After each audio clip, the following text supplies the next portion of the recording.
Domnilor diplomați români, fie că sunt temporar în afara frontierelor, fie că sunt comunități românești, rămân una din marile noastre priorități. Ceea ce vreau să înțelegeți și apreciez eforturile pe care le faceți de mai bine de un an pentru a fi la dispoziția comunităților de români. Ceea ce se schimbă oarecum ca nuanță legat de românii din afara frontierelor este în relațiile bilaterale cu țările care nu respectă drepturile comunităților românești. Sigur, nu avem o poziție brutală, dar diplomatic și ori de câte ori avem ocazia, semnalăm vecinilor noștri situația românilor de lângă noi.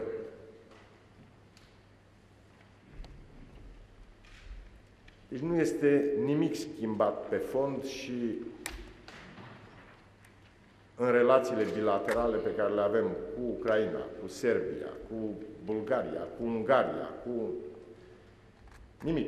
Sunt vecinii noștri, relațiile de bună vecinătate trebuie să existe. Dar prea mulți ani, diplomația românească, statul român, nu au făcut eforturile necesare pentru a ajuta pe românii de lângă noi să-și mențină limba, cultura, să învețe în limba maternă și așa mai departe.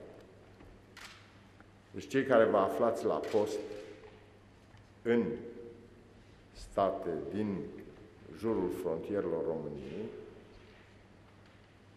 vă rog să tratați problema drepturilor minorităților ca de o problemă prioritară în relația bilaterală.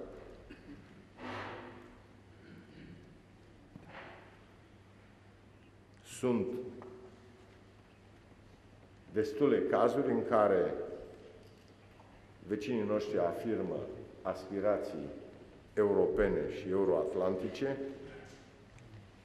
uitând că unul din lucrurile esențiale pentru îndeplinirea criteriilor politice este chiar respectarea drepturilor minorității. Iar din acest punct de vedere vă rog să deveniți foarte activi.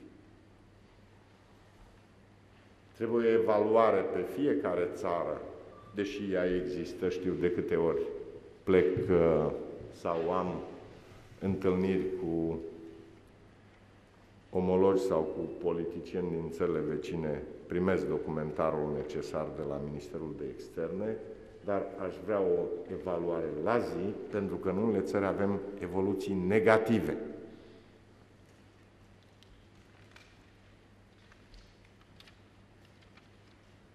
Și știm la ce ne referim când spunem de evoluții negative în ceea ce privește tratamentul pe care guvernele îl aplică minorităților românești. Aș vrea să salut decizia Guvernului Serbiei de a recunoaște minoritatea românilor din Banatul sârbesc. Sigur, avem în continuare discuții cu prietenii noștri sârbi legat de Valea Timocului, dar Serbia a făcut un pas important și îl apreciem, îl tratăm ca atare. Nu vom putea impune tuturor standardele noastre, care sunt extrem de generoase, dar standardele europene trebuie aplicate de toți.